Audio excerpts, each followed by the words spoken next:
Nous sommes en direct, il est 10h15. Bienvenue à vous si vous nous rejoignez dans LCI et vous. Vous savez que depuis quelques jours maintenant, on vous parle beaucoup du fameux blackout électrique, c'est-à-dire des coupures éventuelles de courant à cause du grand froid. On va se poser la question avec mes invités. Qu'est-ce que c'est exactement que le blackout? Est-ce qu'on peut l'éviter? Pourquoi est-ce qu'on n'est pas capable de faire face? Bonjour Arnaud Gossement. Bonjour. Merci d'être venu nous voir. Vous êtes avocat spécialisé dans le droit de l'environnement et de l'énergie. À vos côtés, Raphaël Bouroumand, bonjour. Bonjour. Vous êtes docteur en économie, spécialiste de l'énergie et vous avez écrit ce livre, 20 idées reçues sur l'énergie. Et puis Charlotte Mijon est là aussi, bonjour. Bonjour. Porte-parole de Sortir du nucléaire. Donc on va parler notamment aussi des énergies alternatives. Alors faut-il craindre un blackout? Eh bien Mathilde Brun et Samira El Gadir se sont posé la question, elle vous explique.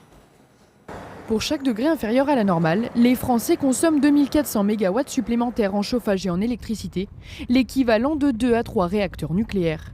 Cette semaine, les prévisions du gestionnaire RTE anticipent une pointe de consommation à 94 000 MW mardi. Elle pourrait même dépasser les 100 000 MW jeudi et vendredi. Cette hausse de la consommation pourrait donc créer une tension sur le réseau électrique. Dans une situation où vous avez vraiment des températures qui sont en dessous des moyennes saisonnières, qu'il y ait vraiment ce problème de cette inadéquation entre l'offre et la demande. Et comme on ne peut pas stocker l'électricité, si vous n'avez pas instantanément l'offre qui répond à la consommation, eh bien vous avez une coupure d'électricité. Si la France dispose d'un parc de production électrique de plus de 129 000 MW, tous les moyens de production ne seront pas disponibles. 5 réacteurs nucléaires sont à l'arrêt, notamment pour maintenance. La situation sera donc très tendue, même si la France n'est pas démunie pour répondre à la menace. Elle peut importer jusqu'à 12 000 MW des pays voisins européens. Alors Raphaël Bouroumand, on va répondre à la question. Est-ce qu'on doit craindre le blackout ou pas? C'est-à-dire les coupures, quoi. Disons que par rapport aux 10 dernières années, le risque n'est pas complètement à exclure cet hiver, parce qu'il y a la conjonction de 2 facteurs, une vague de froid et 10% des réacteurs nucléaires qui sont à l'arrêt. Et comme le nucléaire représente 3/4 de notre production d'électricité, il y a un risque qui ne doit pas être exclu. Ça ne veut pas dire que ça va arriver, mais disons que c'est plus sérieux que les années précédentes. 3/4 de la production d'électricité, on est très très loin des chiffres mondiaux. On est les plus gros consommateurs de nucléaire. Pour répondre à votre question, au niveau mondial, le nucléaire représente 13% de la production d'électricité. En France, 76%. Et c'est incroyable. Et alors c'est là, dans ces périodes-là, peut-être Charlotte Mijon, qu'on pourrait tirer la sonnette d'alarme en disant, attendez, on est tellement dépendant du nucléaire, 2 degrés en dessous des normales de saison, et c'est la catastrophe, quoi. Tout à fait. Là, on se rend compte qu'on devient donc victime de la manière dont le nucléaire en fait a impacté à la fois nos modes de production et de consommation. C'est-à-dire on a développé dans les années 70 une monoculture nucléaire avec une surproduction qui a aussi fait en sorte qu'on a développé le chauffage électrique pour absorber cette surproduction. Chauffage électrique qui est extrêmement consommateur, qui est responsable du pic, donc de la pointe que l'on observe vers 19h notamment.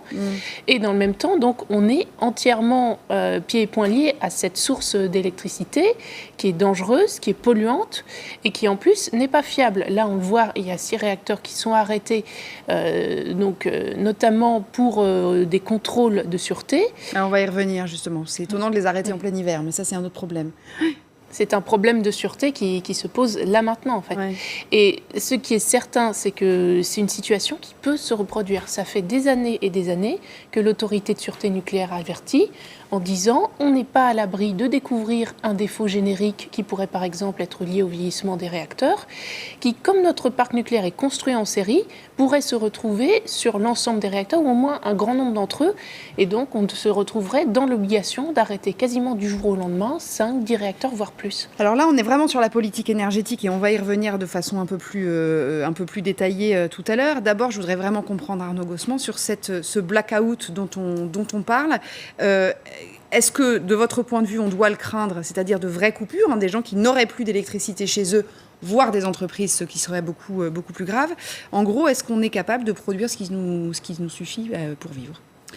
Alors, je ne suis pas trop inquiet sur le blackout, c'est-à-dire vraiment une coupure généralisée du réseau. Je pense qu'on n'y arrivera pas.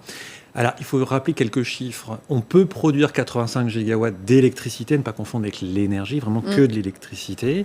Et effectivement, il y avait des craintes de la part de RTE exprimées dès le mois de novembre d'arriver jusqu'à 101 gigawatts. RTE, juste une précision, c'est le réseau qui... Le gestionnaire du réseau de transport, les grosses lignes, l'équivalent de TGV d'électricité. Voilà. Et effectivement, RTE, déjà hier soir, s'est montré moins alarmiste, puisque les températures ne correspondent pas aux scénarios les plus pessimistes de Météo France. Donc on voit qu'il ne fait pas aussi froid qu'on craignait. Il ne fait pas aussi froid qu'en 2012 ou en 1956. Ce n'est pas la pire vague de froid que la France ait connue. Et surtout, elle devrait être courte et non pas être sur 2 semaines comme en 2012. Parce que le problème aussi, c'est la durée d'une vague de froid. Ce n'est pas simplement l'intensité de la baisse des températures. Par ailleurs, il y a des possibilités d'importation certes réduites, on parle de 5 à 7 gigawatts. Et puis surtout, la nouveauté, c'est que en réalité, notre consommation d'électricité, chaque année, baisse un petit peu. Ah bon ? Oui, on est plutôt moins sur une année lissée, consommateur d'électricité. Et c'est une tendance d'ailleurs. Bien sûr, il y a des problèmes de pointe. On allume de nouveaux objets comme les téléphones, les ordinateurs portables et toute cette hi-fi qui consomme beaucoup. Les choses sur veille, etc. Mais aussi les appareils eux-mêmes sont moins énergivores. Les nouveaux bâtiments consomment moins. Alors il faut faire de gros progrès. Il faut diversifier les sources de production. Il faut mieux isoler les bâtiments. Il faut faire de la pédagogie comme on le fait en ce moment. Mais je pense que RTE, d'ailleurs, a raison de faire cette pédagogie, mais de là aller jusqu'à un blackout, non. Et puis, il y a une dernière chose dont il faut parler, c'est l'effacement. Puisqu'aujourd'hui, ce qui se met en place, c'est la possibilité pour RTE de payer des entreprises pour qu'elles arrêtent un peu, en tout ou partie. Alors ça, pareil, on va y revenir. Voilà. C'est vrai que ça c'est intéressant aussi sur l'effacement. Simplement, je comprends très bien ce que vous dites. Vous dites on n'y est pas parce qu'il n'y a que 1 degré en dessous, etc. Mais rien que le fait d'y penser et de l'envisager, ça paraît quand même assez... Enfin, ce que je disais en teasing tout à l'heure, pour être volontairement un petit peu brutal, mais on est quand même dans un pays riche. Dès que les températures descendent de 2 degrés en dessous des normales, on n'est plus capable d'avoir de l'électricité. Non, donc voilà. c'est quand même... Et ce qu'il va falloir on n'est pas les réduire, seuls à avoir froid, quoi. Ce qu'il faut réduire, c'est pas notre consommation, c'est le gaspillage. Par exemple, si vous éteignez votre frigo 1 heure par jour, ça ne va rien changer à la qualité de vos aliments. Et c'est valable pour beaucoup d'appareils qui sont dans votre appartement. En réalité, le problème, c'est le gaspillage d'énergie. C'est pas la consommation. Quand on parle de pénurie, on s'imagine s'éclairer à la bougie, avoir froid chez soi. On en est encore très loin. Le problème, c'est la surconsommation. C'est pas la consommation d'électricité. Alors, on demande aux Français d'être raisonnables. D'ailleurs, RTE l'a dit dès hier. Raphaël Borouman, la consommation électrique des Français, ça représente quoi ? C'est l'équivalent de quoi ? D'un réacteur ? La consommation électrique des Français... C'est quoi la proportion ? Ça dépend de quelle ville on parle, de qui on parle. Mais disons que ce que disait monsieur est tout à fait vrai. On cherche à mobiliser, à faire en sorte que les consommateurs deviennent ce qu'on appelle des consommateurs. C'est-à-dire que quand il peut y avoir des tensions entre l'offre et la demande, comme c'est le cas actuellement, même si effectivement il n'y a pas de risque de pénurie électrique au niveau national, c'est bien d'avoir des consommateurs qui font attention à leur consommation. Et RTE avait lancé et généralisé une application justement pour les amener, avec des petits gestes citoyens, à avoir une approche un peu plus modérée ou à décaler un peu leur consommation. Et c'est en impliquant les citoyens et en faisant en sorte que la demande soit un élément de sécurité du système qu'on va progresser et réduire les gaspillages. Par exemple, on part au bureau, on descend le chauffage électrique d'1 ou 2 degrés pour la journée, c'est ça ? C'est des petits gestes qui, cumulés, peuvent faire gagner 3 à 5% de notre consommation nationale. Mais ce ne sont pas les particuliers les plus gros consommateurs d'énergie, donc c'est une goutte d'eau, non ?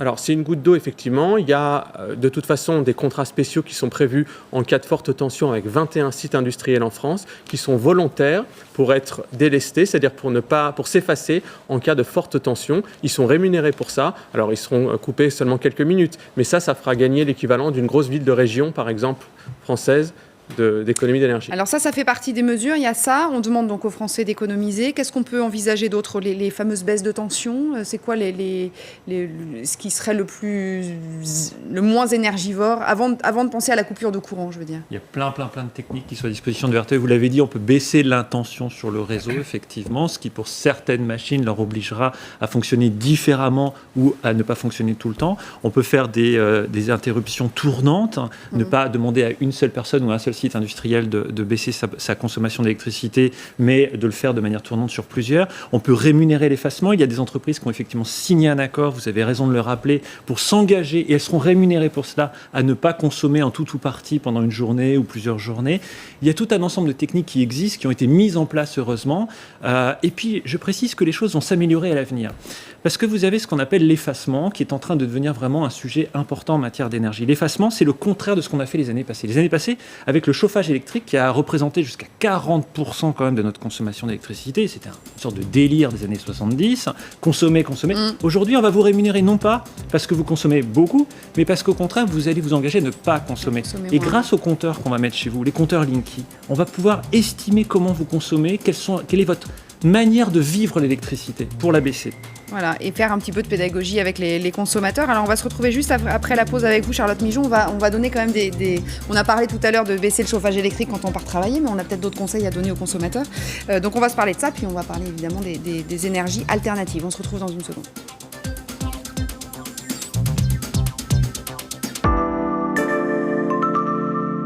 On continue de parler de notre réseau électrique et juste avant la pause, on donnait quelques petits conseils pour économiser un petit peu d'électricité. On disait par exemple de baisser la température d'1 ou 2 degrés. Charlotte Mijon, qu'est-ce qu'on pourrait dire d'autre aux consommateurs que nous sommes ? Bien, il y a les conseils qu'on peut donner aux consommateurs, effectivement, baisser la température, mais j'ai envie de dire, il y a les questions donc, qui sont conjoncturelles liées à cette vague de froid, et après il y a des questions plus structurelles. Et à mon avis, la question n'est pas tant celle des petits gestes que peuvent faire les consommateurs, mais de comment notre système de production et de consommation d'énergie doit être changé en profondeur. Parce que s'il y a ce pic de consommation, ce n'est pas la faute des gens qui consomment, oui, c'est la faute d'un système énergétique qui a imposé notamment le chauffage électrique, qui est beaucoup, dans la grande majorité des cas, un choix ce n'est pas un choix, c'est quelque chose qui est subi. Et un système donc, de consommation où on est vraiment extrêmement à la traîne par rapport à nos voisins européens, même si on rattrape un peu cela sur la question d'économie d'électricité. Il faut se souvenir quand même qu'avec le développement du programme nucléaire dans les années 70-80, l'Agence française pour la maîtrise de l'énergie a failli disparaître. Ce qui fait qu'à l'heure actuelle, un ménage français consomme un tiers plus qu'un ménage allemand, pour niveau de confort équivalent. Oui, donc à partir de là, effectivement, il y a des petits gestes à faire, mais se focaliser juste sur le consommateur sans remettre en cause un système plus global, c'est un problème. Alors, simplement, juste sur les petits gestes, parce que puisqu'on y est, on va le dire, on baisse un peu la température. Pourquoi on ne ferait pas nos machines dans la journée plutôt que le soir ? En fait, c'est ça, le problème, c'est les pics de consommation, si je ne me trompe pas. C'est le matin et le soir, quoi, en gros. C'est le matin, le soir en particulier vers 19h. Et si on peut parler de petits gestes, le petit geste le plus simple, c'est de mettre un pull. C'est-à-dire, on n'a pas besoin d'avoir 23 degrés en permanence chez soi. 19 degrés, ça suffit. Alors, nous sommes allés faire un petit reportage dans la salle de contrôle. Alors, vous allez voir, c'est un endroit qui est extrêmement secret. On a eu l'autorisation de tourner avec Louis-Olivier. On comprend absolument comment ça fonctionne. On regarde et on en reparle ensuite. De l'extérieur, vous ne verrez que ça. Interdiction de montrer le bâtiment, interdiction de montrer les bâtiments environnants, de le situer dans notre reportage, de montrer le visage des salariés, interdiction sur tout, ou presque. Nous rentrons. Et c'est Jean-Paul Roubin, le directeur d'exploitation, qui nous accueille. Même lui doit se conformer aux règles drastiques de sécurité. On peut dire que le système de protection de ce site ou de règles de gestion des accès sur ce site-là est équivalent à celui d'une centrale nucléaire. Car derrière ce sas, il y a la salle de contrôle. L'un des endroits les plus secrets de France. C'est ici que ces super ingénieurs font en sorte que vous ayez toujours de l'électricité, quelles que soient les conditions. Xavier a par exemple la lourde tâche de trouver en quelques secondes parfois des solutions intelligentes pour maintenir la production française, et ce évidemment au meilleur prix. Je vais devoir gérer les choses en bon père de famille et donc ajuster les moyens au plus juste par rapport aux coûts qui me seront facturés. Dans cette salle, 70 000 informations en temps réel pour suivre le chemin de 100 000 km de lignes électriques. C'est ici par exemple que l'on a géré la grosse panne européenne de 2006 et évité un blackout en France, une rupture totale d'électricité. Tout est souvent silencieux et soudain, ces curieuses alarmes. On nous dit de ne pas nous inquiéter, même lorsque la Tchéquie, à l'autre bout de l'Europe, passe en alerte jaune. Tout est sous surveillance et pour cause. Un événement grave, important, à n'importe quel endroit de cette zone géographique-là, peut se transporter à la vitesse de la lumière sur l'ensemble du réseau et conduire à un incident de grande ampleur. C'est aussi ici que les décisions sont prises en cas d'alerte froid. L'une des premières mesures sera de couper l'alimentation à 11 des plus grands centres industriels français. Là encore, les noms sont confidentiels. Là, d'un clic, vous avez stoppé la production d'une usine. Voilà, j'ai demandé à ce site d'effacer 70 MW de sa consommation. 70 MW, l'équivalent d'une ville de 100 000 habitants. Nicolas est prévisionniste pour RTE. Et croyez-le, vous ne voudriez pas forcément avoir son métier. C'est lui qui évalue les risques de coupure de courant en France. Pour cela, il se base en permanence sur 200 scénarios météo différents. Ce qui représente à peu près 700 millions de données, hein, c'est considérable. Et on va faire tourner tout ça dans des grands calculateurs qui vont nous donner un niveau de risque, un seuil d'alerte. Et la situation cet hiver est inédite. 5 réacteurs sur 58 sont toujours à l'arrêt pour des contrôles et de l'entretien. Il suffit donc que les températures baissent de 1 à 3 degrés en dessous des normales de saison pendant 3 jours pour qu'une pénurie d'électricité soit envisageable. Voilà, alors on a parlé de l'effacement dans ce sujet dont on parlait tout à l'heure en première partie. Raphaël Borouman, je voudrais juste qu'on fasse juste un petit point sur ces réacteurs qui sont à l'arrêt. Alors 5 ou 6, on ne sait pas trop exactement. Mais est-ce qu'on peut expliquer pourquoi ils sont à l'arrêt justement en hiver? Parce que c'est de la maintenance en fait, on aurait pu les arrêter en été. Alors, il y a 2 raisons principalement. Il y a des raisons de maintenance et il y a des irrégularités qui ont été constatées. Donc celle-là, on comprend. Voilà, face aux irrégularités qui n'étaient donc pas prévues par définition, on a demandé l'autorité de sûreté nucléaire a demandé à ce que des vérifications soient faites sur ces réacteurs. Et sur la maintenance, il y en a quand même qui sont en maintenance. Et sur la maintenance, oui, effectivement. C'est bien géré tout ça ? Disons que la maintenance, c'est un problème assez important qui va engendrer des milliards d'euros pour EDF.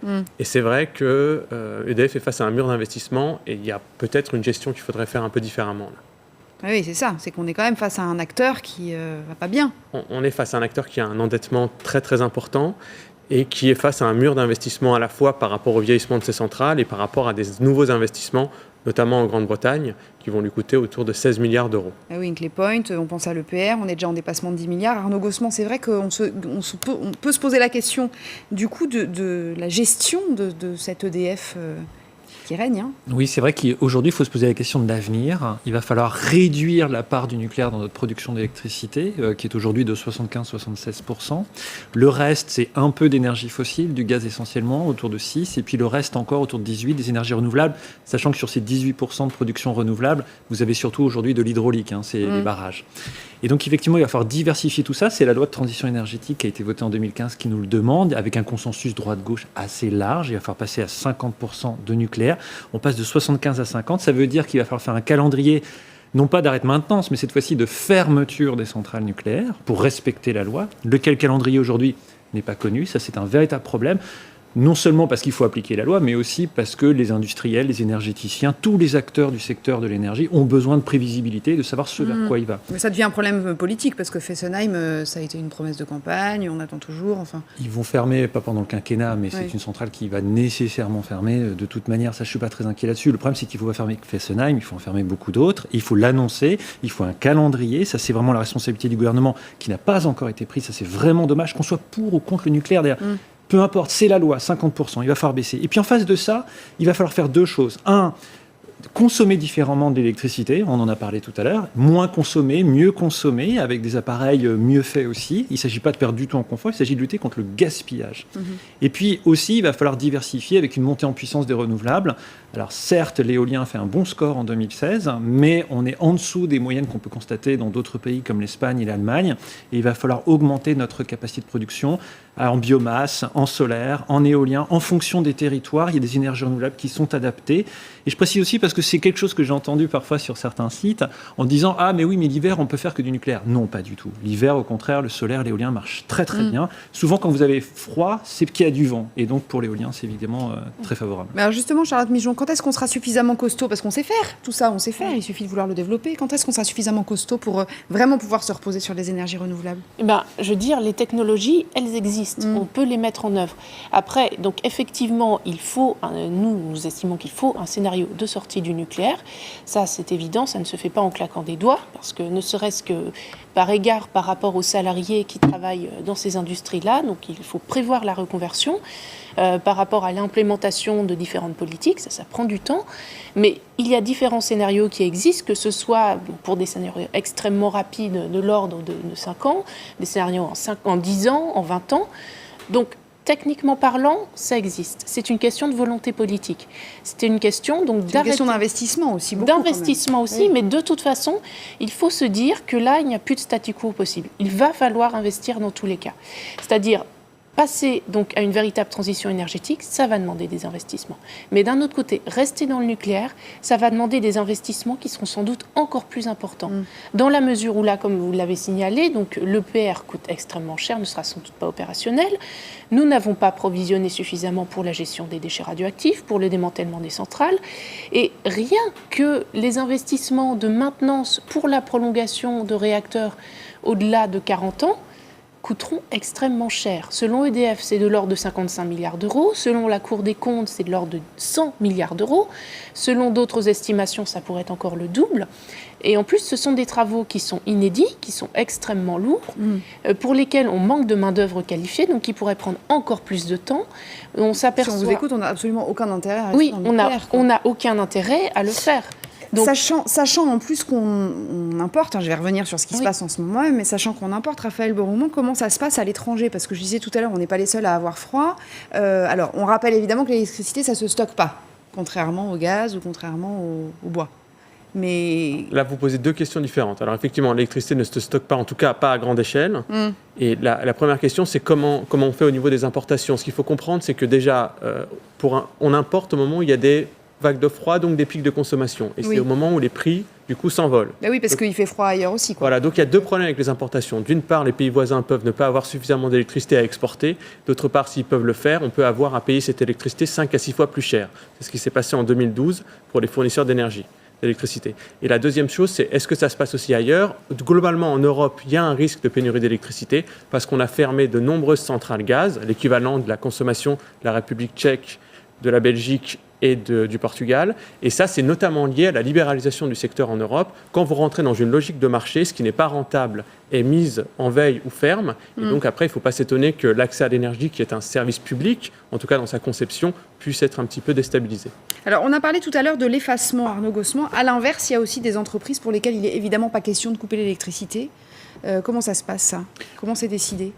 En fait, moi, je suis très optimiste parce que vous êtes face à un grand nombre de technologies et de solutions qui sont vachement intéressantes, qui sont très intéressantes.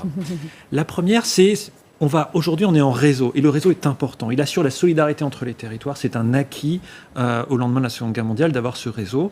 Mais aujourd'hui, vous allez avoir de petits réseaux. Peut-être qu'un jour, vous allez autoconsommer, c'est-à-dire produire votre électricité, la consommer vous-même. Peut-être qu'une entreprise qui a besoin de beaucoup d'électricité aura intérêt, et il y a déjà des opérateurs qui le proposent, d'avoir sa centrale solaire, son champ éolien, sa biomasse, je ne sais quoi d'autre. Les fameuses électricités vertes que nous vendent les opérateurs, d'ailleurs. L'électricité verte, mais surtout que vous aurez produit et consommé vous-même. C'est-à-dire qu'on va rapprocher le lieu de production du lieu de consommation. On va faire l'inverse de ce qu'on a fait avec le nucléaire. Le nucléaire est une énergie très centralisée, il y a peu de réacteurs qui desservent tout le monde.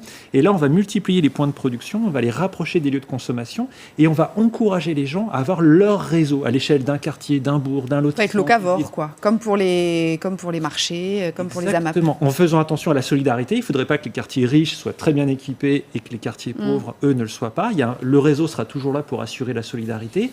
Mais c'est ce que décrit Jérémy Rifkin dans son livre, qui est la troisième révolution industrielle. En plus, avec les technologies, demain, vous aurez sur votre ordinateur la possibilité de savoir comment vous consommez, à quel moment vous consommez, comment vous pouvez baisser, vendre de l'électricité à vos voisins, vous faire rémunérer parce que vous effacez de l'électricité que vous consommez.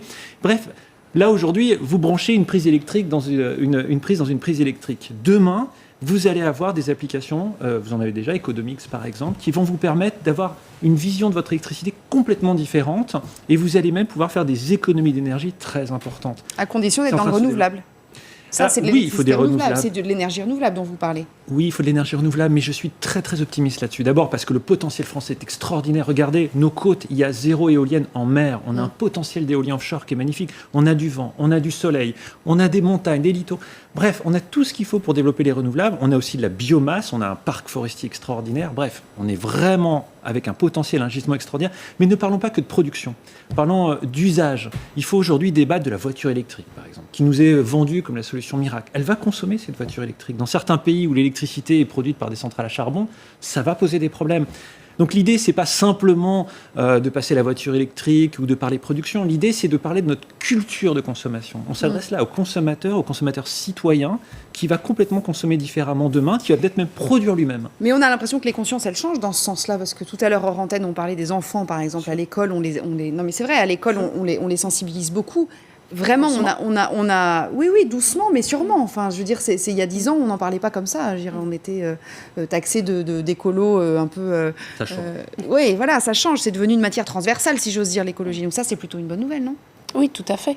Donc ça, c'est évident, il faut un changement des comportements et c'est une excellente nouvelle que dès l'école, on apprenne cela. Donc effectivement, il faut que ce changement culturel, il se fasse. Mais j'ai envie de dire, la plupart des Français sont déjà beaucoup plus conscientisés qu'un certain nombre de nos décideurs qui restent avec un logiciel qui est périmé avec un nucléaire qui est dépassé. On le voit même à l'occasion des débats, à l'occasion des présidentielles, l'incapacité qu'ont certains candidats à se départir d'un nucléaire omniprésent. Donc, ce qu'il faut vraiment, c'est qu'eux aussi prennent en compte que le nucléaire, c'est dépassé, il faut tourner la page. Raphaël Leroumand, vous êtes d'accord avec ça ? C'est une question de volonté politique, en fait. Parce que quand on écoute Arnaud Gossement et Charlotte Mijon, on voit bien que la capacité, on l'a, l'envie, on l'a, les gens sont éduqués pour ça. Simplement, il faut que ça suive derrière. Là, vous soulevez la question du rôle de l'État stratège. C'est-à-dire qu'on a un État qui est à 85% actionnaire d'EDF, et c'est vrai que l'État stratège doit avoir son rôle de volonté politique pour une politique énergétique de long terme. Et c'est vrai que souvent, l'énergie est un peu l'otage de calculs politiciens, et la politique énergétique n'est pas toujours vue dans son ensemble avec une étude d'opportunité, de faisabilité. Donc il faut se projeter un peu à long terme parce que les temps sont longs et les investissements d'aujourd'hui, on n'en verra que les résultats que dans des dizaines d'années. Même si effectivement il y a une révolution énergétique en cours avec une combinaison très forte du numérique et des ENR, énergie renouvelable, mais il ne faut pas, par contre, caricaturer, d'ailleurs, vous ne l'avez pas fait du tout, en parlant d'ubérisation du secteur électrique, ce que j'entends souvent. Il n'y a pas d'ubérisation, puisque les réseaux physiques auront toujours un rôle pour déplacer l'électricité d'un point A à un point B. Donc on peut parler de numérisation ou de digital, mais pas d'ubérisation. Oui, Arnaud Gossement. Juste un tout petit point de désaccord peut-être avec vous. Je pense que le politique fait des gros progrès, et notamment dans le débat sur la primaire. J'ai été très surpris. Quand vous allez voir les programmes eux-mêmes, aucun, clairement, ne remet en cause l'objectif de réduction de la part du nucléaire. Oui. Et lorsque vous reprenez les débats au Parlement, c'est-à-dire hors caméra, en commission, lorsqu'a été voté l'objectif de 50%, je rappelle quand même que la droite l'a voté. Droite, gauche, alors que le Parti socialiste est aussi assez productiviste et pro-nucléaire, ils l'ont tous voté hors caméra. Donc ce qui est intéressant, c'est qu'on voit qu'en réalité, quand vous leur parlez hors caméra, au-delà des postures, ils savent tous qu'il faut réduire la part du nucléaire, et ça c'est neuf. Parce que lors du Grenelle, auquel j'ai beaucoup participé, je peux vous dire que c'était pas du tout la même chose. Le Grenelle, c'est 2007. Il y a 10 ans, franchement, trouver des élus qui étaient capables de dire on va réduire la part du nucléaire, d'ailleurs c'est simple, on l'a sorti du menu des discussions à l'époque, alors que là, dans le débat qui a précédé cette loi sur la transition énergétique, c'était au cœur des discussions. C'est-à-dire que c'était loin d'être la priorité à l'époque. Et lors du débat aussi, ça n'a pas été remis en cause. Mais vous avez dit quelque chose qui est très important, c'est que les temps sont longs. En fait, c'est ça le nerf, le nœud du problème. Mais c'est que les temps sont longs. Parce que la révolution est là, les techniques sont là, le numérique est là. Ça va beaucoup plus vite qu'on le dit. Et financièrement, pour les consommateurs d'ailleurs, ça veut dire qu'on va payer l'électricité plus cher ou moins cher d'ailleurs ? Non. Enfin, je laisse le spécialiste agir au premier. Mais non. Moi, je pense qu'on est au niveau européen, malheureusement, sur une tendance de hausse du prix de l'électricité pour les consommateurs résidentiels. Ah oui. Alors, pas uniquement en France, d'ailleurs un peu partout, pour différentes régions. Alors, on n'a pas le temps de rentrer dans les causes. Effectivement, sur votre optimisme, je suis assez d'accord, mais si vous regardez au niveau mondial, les énergies fossiles, c'est 80% de l'énergie dans le monde il y a 30 ans, et c'est 75% maintenant. Donc, même si les choses peuvent aller très vite, et c'est vrai que les technologies peuvent améliorer les choses assez rapidement, et les énergies renouvelables ont des rendements croissants, les temps sont quand même longs dans le secteur énergétique, plus que dans d'autres secteurs. Oui, vous êtes d'accord avec ça ? Tout à fait, mais je voudrais revenir sur ce qui a été dit. Effectivement, il y a une loi maintenant qui acte la réduction de la part du nucléaire. Mais ce n'est pas tout de dire maintenant il faut faire. C'est énorme. Et oui, c'est déjà énorme, mais maintenant la concrétisation... Vous êtes optimiste en fait, oui, vous êtes un optimiste. C'est comme ça qu'on avance. Ce qu'on a constaté, c'est quand même en 5 ans, un gouvernement qui n'a pas fermé une seule centrale. Donc là, on se retrouve quand même aussi avec un enjeu qui est quand même assez fort, qui est celui du vieillissement du parc nucléaire, avec des risques qui vont devenir de plus en plus importants. Donc oui, les choses prennent du temps, mais au bout d'un moment, on ne peut plus attendre. Ça passera par les consciences. Ça passera sans doute par les consciences. Juste un mot sur le coût. Effectivement, le coût du kilowattheure peut augmenter. Ça, je suis d'accord. Et d'ailleurs, notre énergie aujourd'hui, peut-être qu'elle n'est pas assez chère pour développer les renouvelables. Mais De l'autre côté, c'est comme pour la voiture. L'essence est beaucoup plus chère aujourd'hui que dans les années 60, sauf que nos voitures consomment 3 fois moins. Ah oui, c'est ça. Et ça va être la même chose. Je pense qu'avec la révolution numérique, le pilotage fin de notre consommation, on aura moins besoin d'électricité. C'est pour ça qu'au final, l'impact sur le porte-monnaie ne devrait pas être si lourd que cela. Bon, en attendant, baissez le chauffage d'1 degré, mettez un pull, comme disait Charlotte tout à l'heure, et puis éventuellement faites vos machines en milieu de journée, ce sera plus simple. Merci beaucoup en tout cas à tous d'être venus nous voir. Dans une seconde, le journal de 11h, et puis juste après, notre nouveau rendez-vous du mardi, le débat avec Soisy Kemener et Jean-Sébastien Ferjou. On va se parler du Brexit, puisque Theresa May doit nous donner aujourd'hui sa vision du Brexit, qui serait a priori dur, d'après ce qu'on entend. Qu'est-ce que ça veut dire et qu'est-ce que ça implique surtout pour nous? Et puis on va parler aussi d'Emmanuel Macron, qui finalement n'a pas l'air d'être une bulle, comme on l'avait dit il y a quelques mois. On pourrait même se demander s'il ne pourrait pas sauver la gauche, Emmanuel Macron. On se parle de tout cela tout de suite.